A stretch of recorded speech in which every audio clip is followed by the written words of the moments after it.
kann mir das auch nicht vorstellen. Vor allem, weil das so wenig GB. Nee, es geht noch ein Stück weiter und dann geht's links. Okay.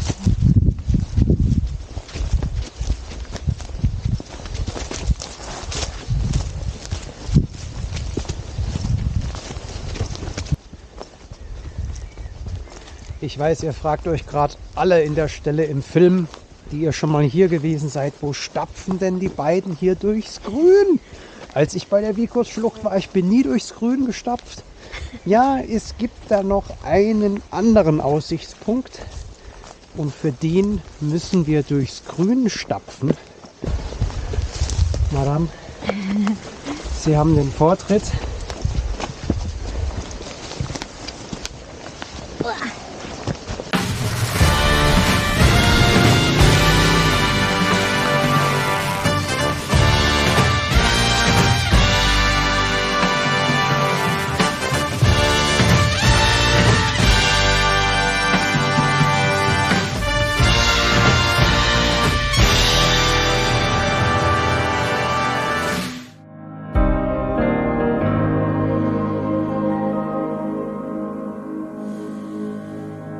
Es war eine Zeit der Enthaltung und unterdrückten Sehnsüchte, endlich wieder in die Ferne ziehen zu dürfen.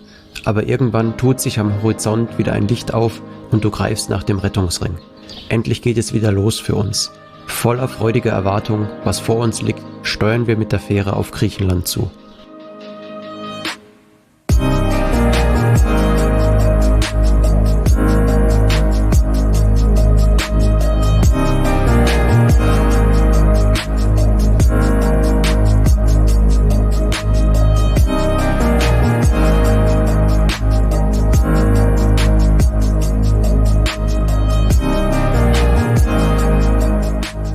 Mit der Fähre fahren wir von Venedig die Adria Richtung Südosten den italienischen Stiefel hinab, vorbei an Kroatien und Albanien, bis wir schließlich Patras erreichen. Und somit befinden wir uns schon auf der Halbinsel Peloponnes. Ihre größte Stadt ist Patras im Norden. Historisch jedoch bedeutender sind Korinth im Osten, Sparta im Süden und Olympia im Westen.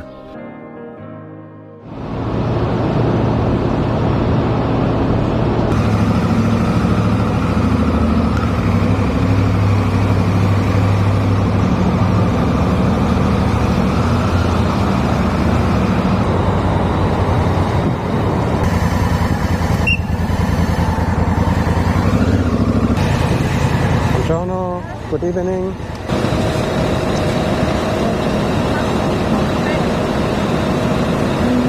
Noch eins weiter, glaube ich. Thank you very much. Thank you. 8 Kilometer bis zum Hotel und dann sind wir auch schon da. Wir sind angekommen, wie gesagt, in Patras. Und ich weiß ja, ich habe sehr aufnahmefähige Zuschauer. Und Einwohnerzahl haben wir hier 214.000 und damit ist Patras schon mal die größte Stadt der Peloponnes und auch drittgrößte Stadt von ganz Griechenland. Also die haben ja nicht gerade so die Megacities im Vergleich mit anderen Ländern. Es geht hier alles noch etwas gediegener zu. Patras hat aber auch den zweitwichtigsten Hafen nach Piräus in Griechenland. Und von dort aus werden Güter in alle Welt exportiert. Allen voran natürlich Olivenöl, Korinthen und Früchte. Das ist hier also sozusagen der Hauptexportschlager. Aha. Da geht's rein. Hotel Zaki. Hier ist er. Ja, guck dir das mal da an. leuchtet das Licht. So, wunderbar. Genau da wollten wir hin.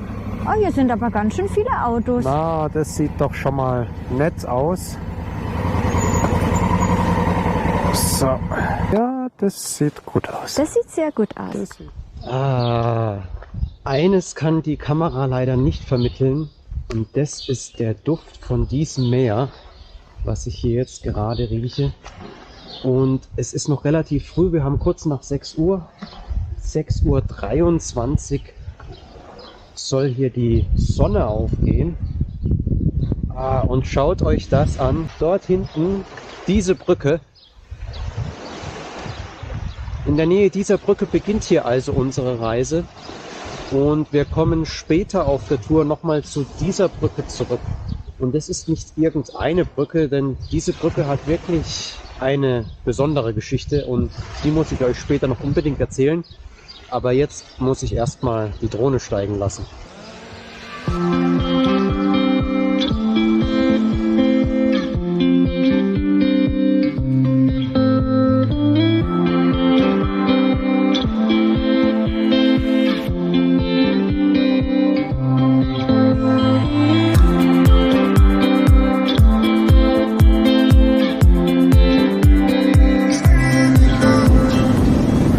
Stausee.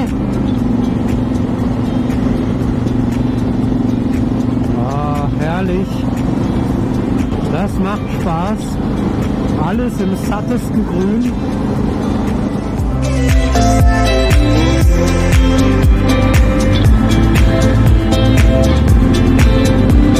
Wir kommen jetzt zunehmend in die Berge und hier beginnt der Kurvenspaß.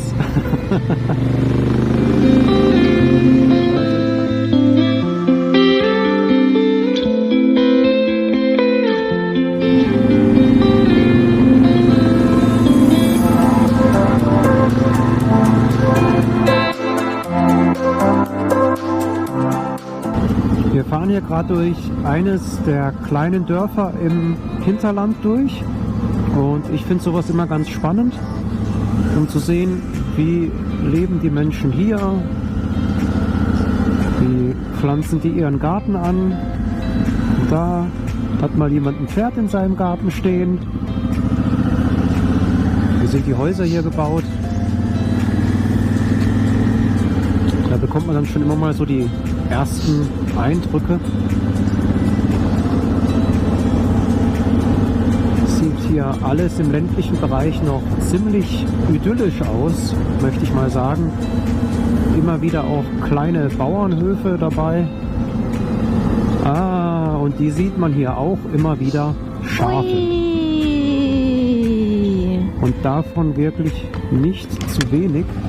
Ich glaube, wir hängen uns gleich mal hinten an den Jeep, sonst kommen wir dort nicht mehr durch. Die haben ja alle ein dickes Fell. Aber ich denke, das verlieren die jetzt auch bald.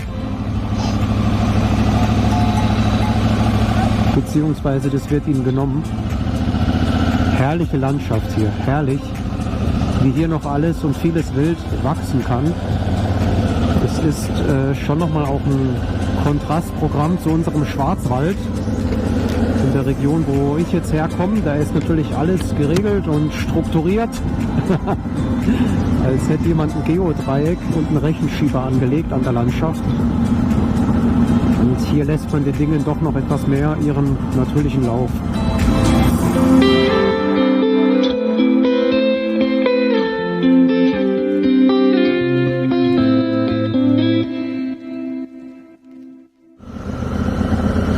Wir sind jetzt angekommen in der Stadt Olympia. Hier ist auch die archäologische Besichtigungsstelle Antikes Olympia. Und das sieht schon mal nach einem ganz netten, hübschen Städtchen aus. Ich will gar nicht wissen, wie voll das hier wird, wenn tatsächlich mal wieder der Tourismus anläuft. Uns steht heute noch nicht allzu sehr der Sinn danach, zwischen alten Steinen herumzustapfen und verschaffen uns einen Überblick über Olympia aus einer anderen Perspektive. Olympia ist das Heiligtum des Zeus und war der Austragungsort der Olympischen Spiele in der Antike. Über 1100 Jahre lang fanden hier alle 4 Jahre lang die Olympischen Spiele statt, bis diese von Kaiser Theodosius I. 393 nach Christus verboten worden sind. Theodosius II. War es schließlich, der die Zerstörung der Anlage anordnete. Die Erdbeben im Laufe der Jahrhunderte taten ihr Übriges. Olympia war erst einmal verschollen. Erfolgreiche Grabungen im größeren Stil wurden schließlich 1875 zu einem Prestigeprojekt des neu gegründeten Deutschen Reiches und später ab 1936 vom Deutschen Archäologischen Institut fortgeführt und geleitet. Mit Griechenland selbst wurde ein Ausgrabungsvertrag geschlossen, der vorsah, dass sämtliche Funde vor Ort bleiben sollten und nur jene Objekte, die in Serien existierten oder von Griechenland überlassen wurden, in deutschen Besitz übergehen durften. Von Patras aus sind wir Richtung Süden durch die Berge gefahren, bis wir Olympia erreichten. Wir setzten die Route weiter fort in südlicher Richtung entlang der Westküste, bis wir schließlich unser Tagesziel Methoni erreichen.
So, die Sonne ist gerade erst aufgegangen und wir laufen hier nochmal um die Festungsanlage von Methoni. Ich weiß, jetzt haben manche schon Angst, ich könnte euch jetzt wieder jede Menge Zeugs zu irgendwelchen alten Steinen erzählen, aber ich will euch weitestgehend verschonen und euch einfach mal nur dieses Panorama hier zeigen. Das ist einfach echt richtig beeindruckend, finde ich das. Wahnsinn. Traumhaft. Die beeindruckende Festungsanlage wurde bereits im 11. Jahrhundert von den Venezianern gebaut und mit schweren Kanonen versehen. Selbst die deutsche Wehrmacht fand Gefallen an der strategisch günstigen Position und benutzte sie im Zweiten Weltkrieg zu militärischen Zwecken. Dies hatte zur Folge, dass die Alliierten die Festungsanlage bombardierten, was entsprechende Spuren an dem Bauwerk hinterließ. Das moderne Methoni wurde nach Aufgabe der Festung etwas weiter landeinwärts errichtet. Ja, wenn ein Tag schon so anfängt, dass man an so einem kleinen, schnuckeligen Küstensträßchen entlangfahren kann, das ist doch echt herrlich. Schaut euch das hier nur an.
2, 1.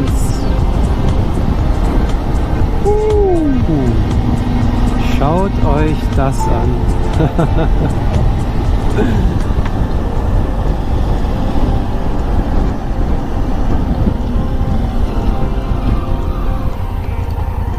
Na? Wow, Wahnsinn.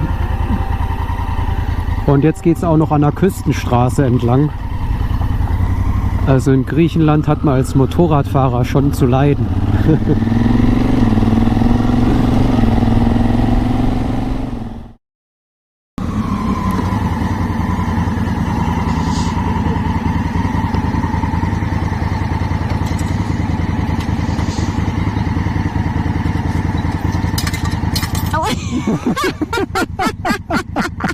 Da!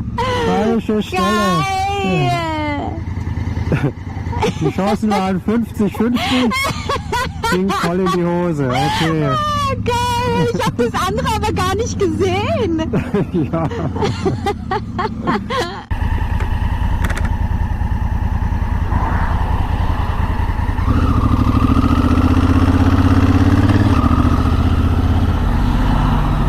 Ah, da führt der Weg rein.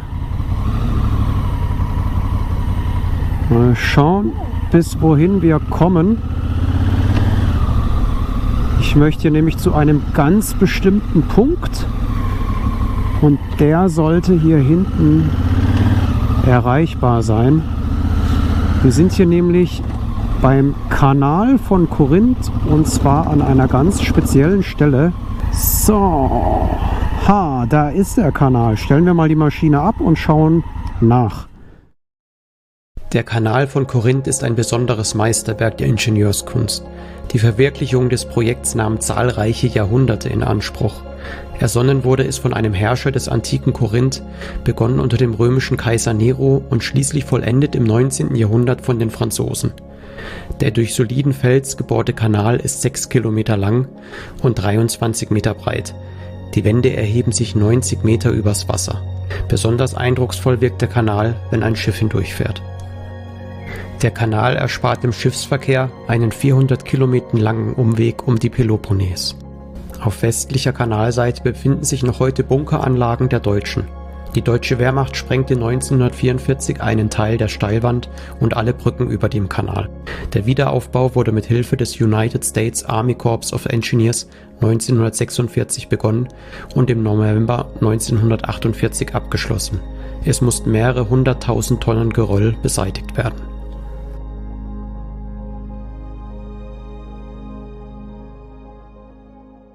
Mittlerweile haben wir gut 3/4 der Peloponnes umrundet und schon einiges gesehen. Auf dem Weg zurück nach Patras liegt in den Bergen ein kleines entzückendes Örtchen mit dem Namen Kalavrita, welches unser nächstes Ziel ist.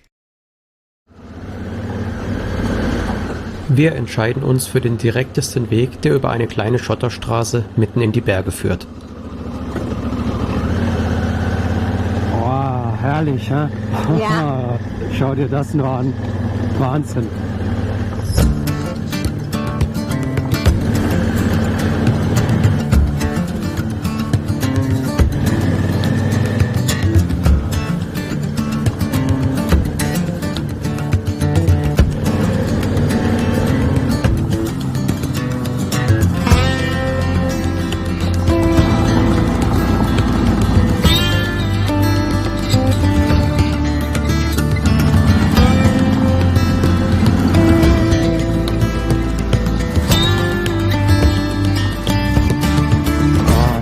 Hier schön.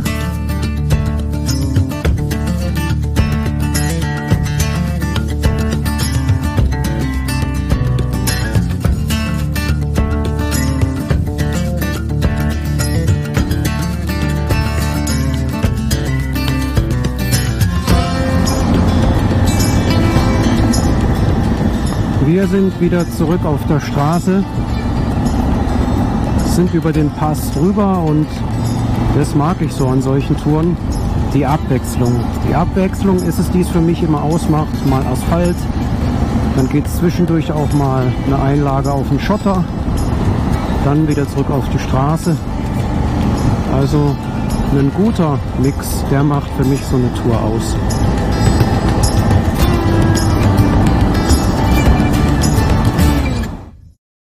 Oh, so ein Mist. Ich glaube, ich bin gerade über eine Schlange gefahren. Verflucht, das darf doch nicht wahr sein.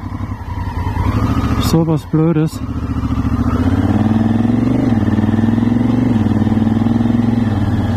Da ist sie. Scheiße, scheiße, scheiße. Nee, du, ich hab die voll erwischt. Warnblinker.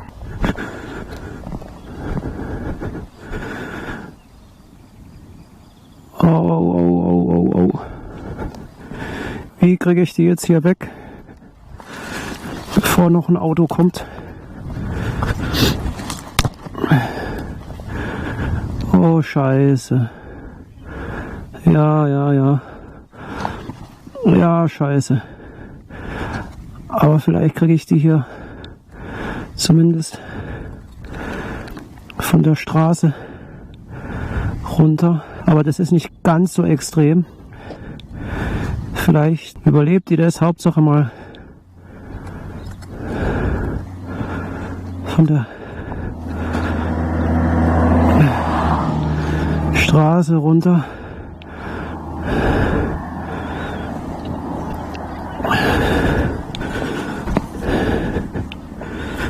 So. Okay. Ja, die hat schon so einen Riss, aber das ist nicht allzu, also das ist nur die äußere Haut. Zum Glück. Ich hoffe, die packt es. Ja. Bis ich die registriert hatte richtig auf der Straße, war es leider viel zu spät. Also ich bin zum Glück, dass uns noch keine von diesen griechischen Schildkröten hier begegnet ist. Ein paar Kilometer später. Und Roxy hat hier neue Aufgabe gefunden auf dem Motorrad. Sie nimmt jetzt gerade die Personalien auf, muss jetzt ein Corona-Kontrollformular ausfüllen, PCR-Test machen, Abstrich und dann hat alles bestanden. Gut. Okay, dann kann sie rüber in den Graben, dann können wir weiterfahren. Ja, jetzt will sie vor dir flüchten, aber ich glaube... Boah, ist die leicht? Ist die leicht? Ja, ist das leicht? Machst du dort vorne rechts? Ich glaube, da ist ein Wassergraben oder sowas. Dorthin. Roxy trägt die Schildkröte, glaube ich, bis zur nächsten Bushaltestelle.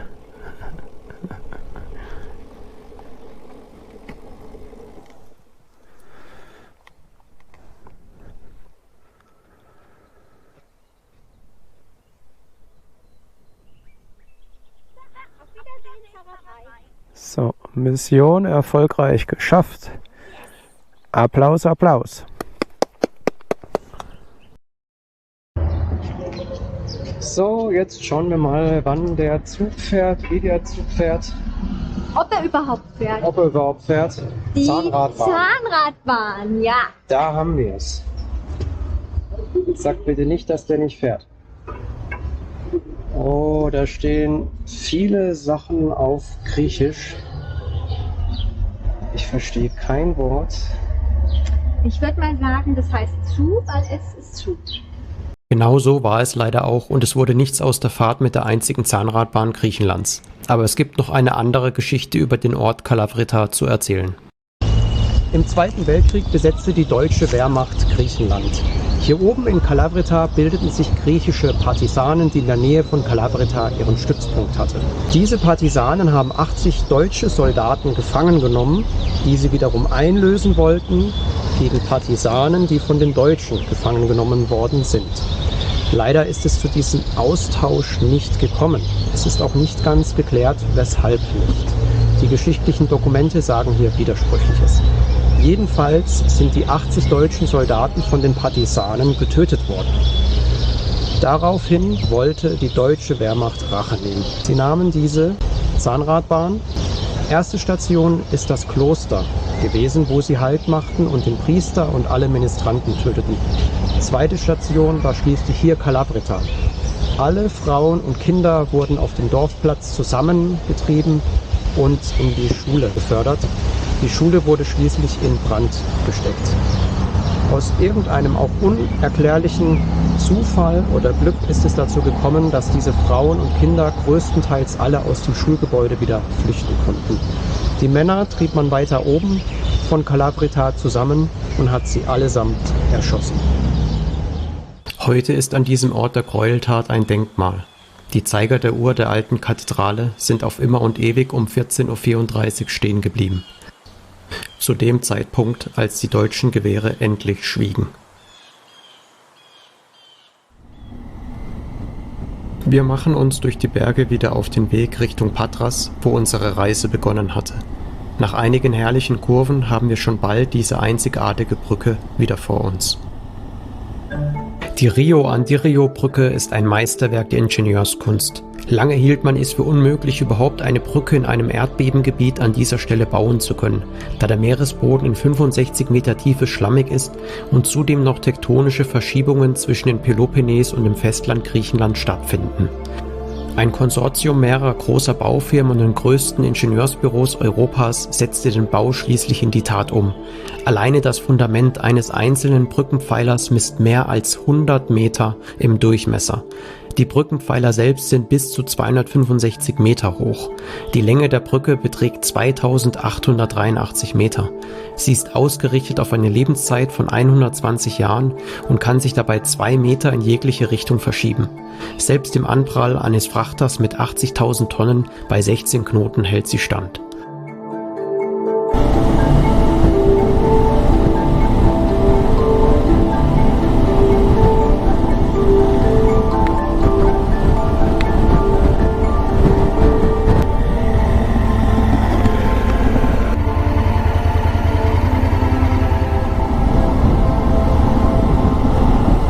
Ist das nicht traumhaft, wenn so ein Motorradtag endet mit der Aussicht? Wir haben noch die letzten 30 Kilometer hier am Meer entlang bis zu unserem Hotel und die werden wir jetzt auch noch so richtig genießen.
Griechenland gefällt uns unheimlich gut und wir könnten noch Wochen hier verbringen.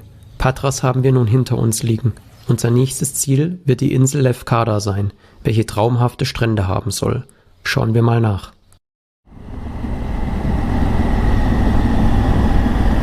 Wow. Also hat das Meer hier eine herrlich türkise Farbe. Also die schönen Aussichten hier, die sind mittlerweile schon inflationär. Ich bin schon am Überlegen, wie ich das überhaupt passend zurechtschneiden kann, damit ihr nicht gleich übersättigt werdet. Aber ich kann davon gerade gar nicht genug bekommen.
Jetzt aber flott.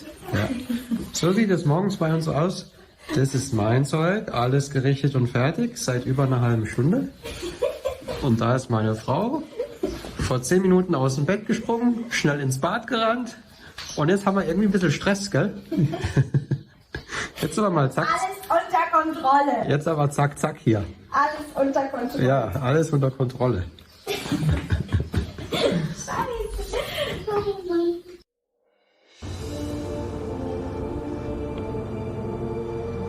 Noch 2 große Ziele stehen uns bevor. Eines davon sind die Meteora-Klöster. Schon aus der Ferne sind die außergewöhnlichen Felsformationen zu sehen, die majestätisch gen Himmel ragen. Ursprünglich waren diese Ablagerungen am Meeresboden. Vor etwa 10 Millionen Jahren drückten vertikale tektonische Bewegungen die gesamte Region im schrägen Winkel nach oben. Das beeindruckende Ergebnis sehen wir heute. Auf den Felsspitzen wurden im 14. Jahrhundert Klöster errichtet, die auf dieser Position gut geschützt vor Eindringlingen waren. Ganze 24 Stück sind es ursprünglich gewesen. 6 von ihnen werden noch heute von Mönchen und Nonnen bewohnt und können auch besucht werden.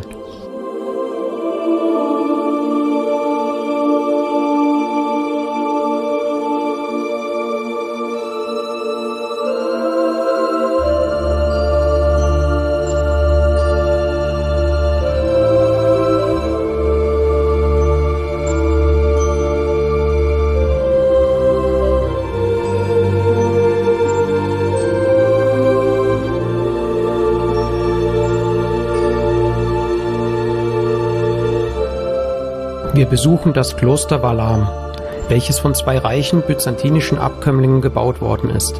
Unvorstellbar, welche Energien damals freigesetzt werden mussten, solche Bauwerke an diesen nur schwer zu erreichenden Orten zu bauen, ohne all die Maschinen, die uns heute zur Verfügung stehen.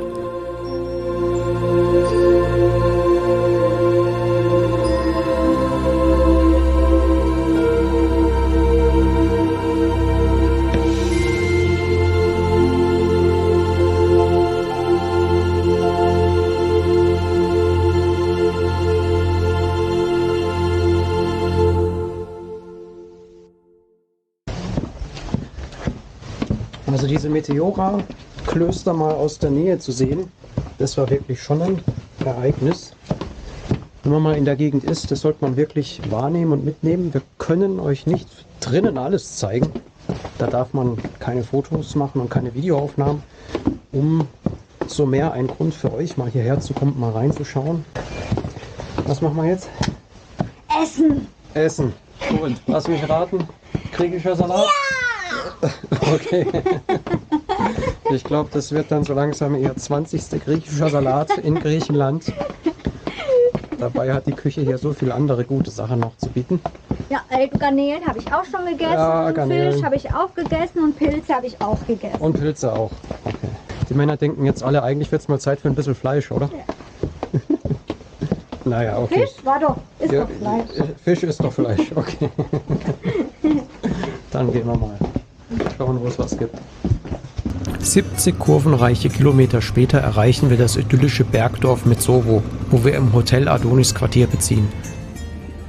Metsovo liegt in einer der beliebten Skigebietsregionen Griechenlands. In unmittelbarer Nähe finden wir ein gutes Restaurant. Also sowas habe ich noch nie gegessen. Ja, ist gut. Wirklich. Pork? Yes. And chicken. Thank you very much. Ihr könnt davon ausgehen, in Griechenland ist das Essen stets reichlich und gut. An einem ebenso feinen Frühstück mit selbstgemachter Butter, Brot, Käse und Honig erfreuen wir uns am nächsten Morgen in unserem Hotel. Gut gestärkt geht es heute für uns zu unserem letzten großen Ziel. Da kommen die ersten Sonnenstrahlen, da bin ich beruhigt, weil da hinten ist der Himmel schon dunkel geworden. Nicht, dass wir dort in einen Schauer reinfahren. Oh, Vorsicht, 2 Hunde. 2 sehr große Hunde. Was sind denn das? Drachen, kannst du ein bisschen fahren? Ah, die schlafen. Oh. Da oben noch einer. Das waren aber ein paar Kaliber, gell? Ah, also die kriegen mein Wurst nicht. Willst du nicht eine Fleischstückchen geben? Nein. Keine Souvlakis heute. Okay. Why try to borrow even more time you never have? It's too late, too late, too late, too late. Slide down the rooftop, slide down the rooftop. It's too late, too late, too late, too late. You'd have to rebuild me from the ground up, from the ground up.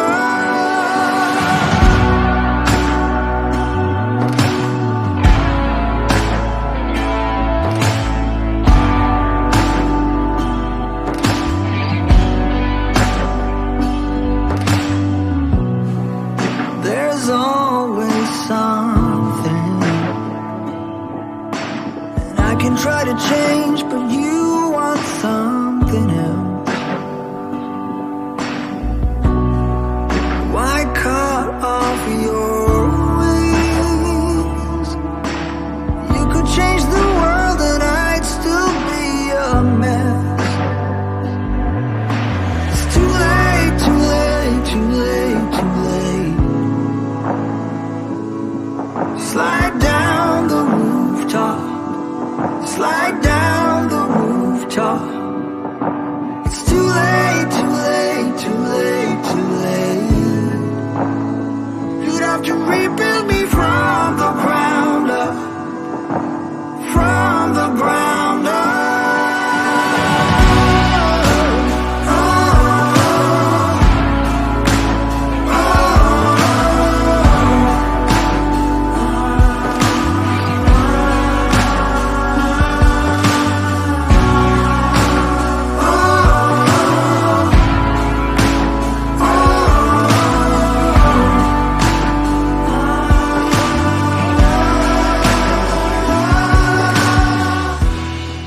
Das war eine ganz besondere Tour für uns. Das erste Mal waren wir gemeinsam in diesem wunderschönen Land und hatten so vieles zu entdecken und zu sehen. Die Farbe des Meeres, welches sich mit seinem Türkis in deine Netzhaut brennt, die Küstenstädte, Berglandschaften und die freundliche und tiefenentspannte Art der Griechen taten ihr Übriges, um das zu einem ganz besonderen Erlebnis zu machen. Wir werden auf jeden Fall wiederkommen.